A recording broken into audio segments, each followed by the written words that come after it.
Alright, so... Unfortunately, we're underneath the hood of Yeti, our Tundra. We were working on the race car, gonna put a new electric water pump in and everything. We have a race this weekend. Went to start the truck to go to dinner and it wouldn't start. So Michelle took it down to AutoZone and they tested the battery. It was dead, so they replaced it under warranty. She went to start the truck and it like kind of struggled to start, and then the volt meter was kind of wobbling like this.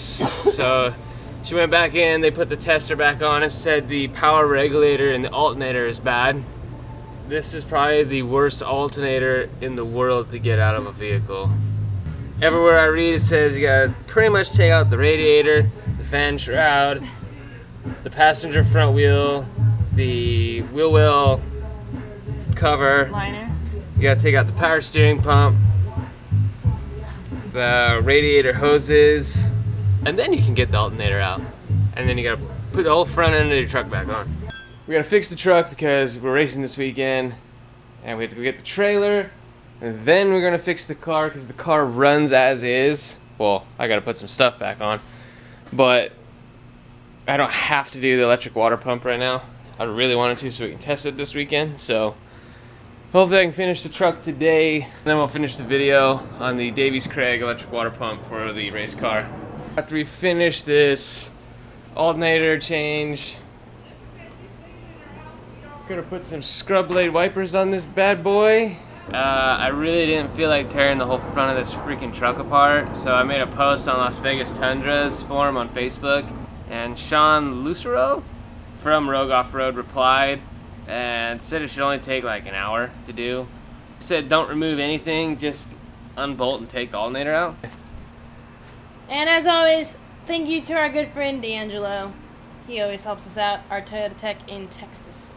Used to do our kind of crewing on the TC car way back in the day. We got the front lower bolts loose off the radiator, not out. The back one is a total pain in the ass to get to because there's two hard lines sitting like right on top of the head of the bolt, so you can't get a socket on them. And if you get a wrench on it, you got other hard lines down towards the front that pretty much keep you from moving a wrench that you do get on it, so that sucks. So Michelle decided maybe we can take this off and I can reach over through here. Figured out the back bolt. Gonna go under those hard lines and move it towards the back of the car and reach your hand up either in front or behind the axle, and I've had to use two hands to break it loose, but I think this is the only way you can get on that back lower bolt for the alternator. So this is a dirty ass job. I did get both the lower bolts out. There's a nut and a bolt up top, but they're like right behind the power steering pump, and they're like impossible to get onto. There's the bolt. The nut is just to the right, like right here behind the pump. So I think I will actually, I think there's only two bolts holding that pump in, and you can get through them through the holes in the front of the pulley here.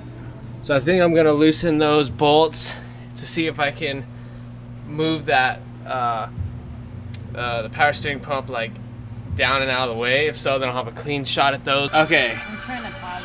I just went through an hour of total frustration.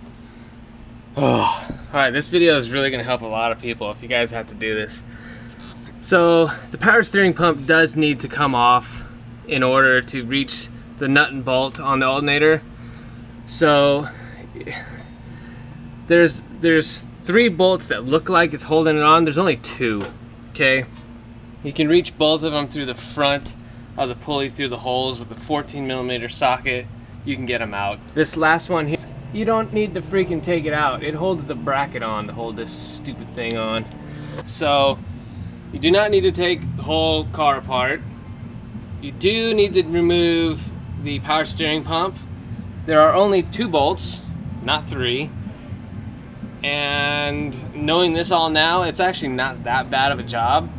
But trying to figure this all out and trusting people on forums, and you know, it's a mess. So let me get this out. I'll do a quick recap of what bolts need to come out, where they are. So hopefully you guys watch this video and it helps you out. If it does, please subscribe. This is my wife's channel, but we do a lot of stuff with our race car, our street car, both supercharged, our Tundra. We're gonna be getting a lot of cool shit for this truck pretty soon. This is our tow vehicle, so we do have a bunch of stuff done to it already to help towing. It'll be a cool channel to subscribe to, so please, if you watch this video and it helps you, please subscribe. By the way, I'm rocking my Heatwave Visual laser face safety glasses. They are Z87 Plus certified and stamped. Boom. Get them heatwavevisual.com. Use our code Michelle Abadi. I'll put it up here. I'll try if I can figure out how to do that. That's our code. Yep, it's my Instagram name. Thanks for using it. Save some money. Get hooked up with cool shades. Boom. Totally customizable. Anyway, so I got the top bolt out. It was a short one. Boom. Got the nut off. By the way, all of these bolts, 14 millimeter. That's pretty much all you need. Well, now the alternator is free, so I'm gonna pull it out. I think I'm gonna go out into the bottom, maybe out this way, I don't know. I read on forums that people take them out through the front bottom. I don't see, I tried, but the sway bar and all these hard lines are in the way. There's definitely not enough room to get it out. I got it down there, but couldn't get it out. So I'm gonna try this route again. I tucked the power steering pump up, wedged it up there. I'm gonna loosen this bracket. This is a 12 millimeter bolt, and it looks like there should be enough room to pull the alternator right out through the side here. I think that's gonna be the easiest route. You got it! Success!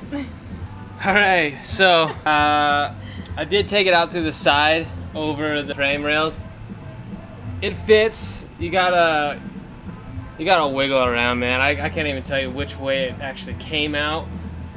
It's a pain in the ass, but it'll come out that way. So the bolts holding this in, you got 2 bolts here on the bottom, so it sits like this in the car. Ugh, it's heavy. Oh, the face just rolled by. So it sits like this in the truck. There's 2 bolts here that are 14s. These are pretty easy to get to. There's a 14 nut and a 14 bolt here. These ones, you have to do the 2 bolts that you can reach inside the front pulley of the power steering pump. Those are easy to get to. First things first, take this serpentine belt off with the tensioner pulley. It's a 14. Just crank it to the right, pop the belt off. Take the 2 14 millimeter bolts out of the front of the power steering pump pulley through the holes. They're easy to get to. Then do these 2 bottom bolts on the alternator, and get all this crap off.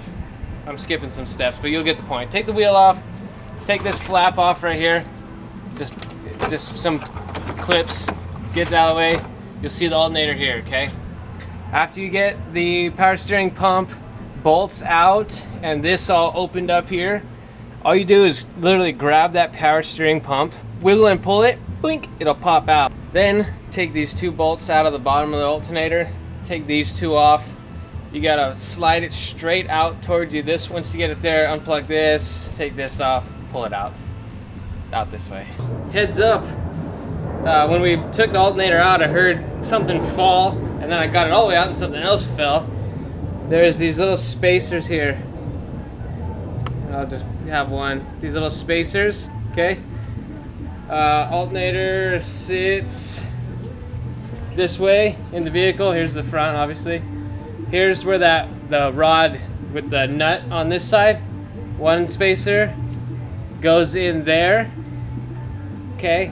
And then again, the front bottom, a spacer goes in there. So I don't know if the new alternator will come with these, probably not. So make sure you have these, okay? I luckily heard mine fall out, so I was able to find them. They look like they're the same size and everything. So I think they can go in either hole, yeah. But it's just these two, okay? Make sure you have these. Keep them somewhere safe. Whew, all right, that was a battle. I got it in. It was not easy. It definitely came out easier than it went in. I can't even tell you how I got it in. You gotta move the power. What you said when you took it out. You gotta move that thing all around, and it goes in and out. It's hard. Before I went to put that in, I put that top sleeve on that pin where the nut goes. I left this one out. I'm gonna put this in now. Do not forget to put these in. I'll get all the bolts in. I'll get the power steering pump back in place, and just kind of button it back up. Michelle's currently changing the oil.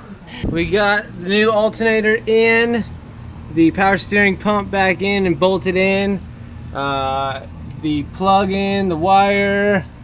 I plugged the power steering pump back in here that I had disconnected. We got the belt back on. Here is a diagram of the belt, the way it runs. Oh, and there's different amp rating alternators for these trucks.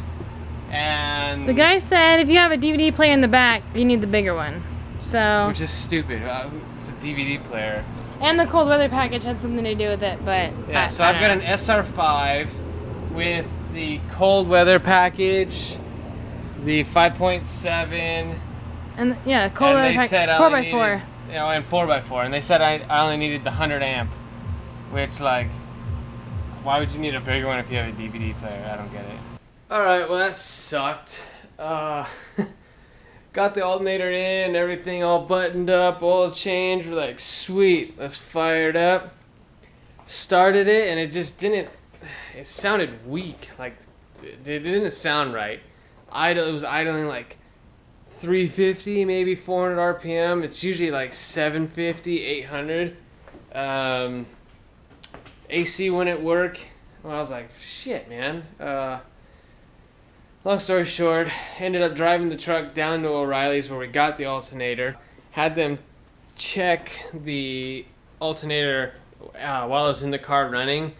Tested it 3 times, and the voltage regulator failed on the brand new alternator 3 times in a row. So we ran the Toyota part number and the Denso part number. Yes. And surprise, we needed the 150 amp alternator. They sold us the 100 amp.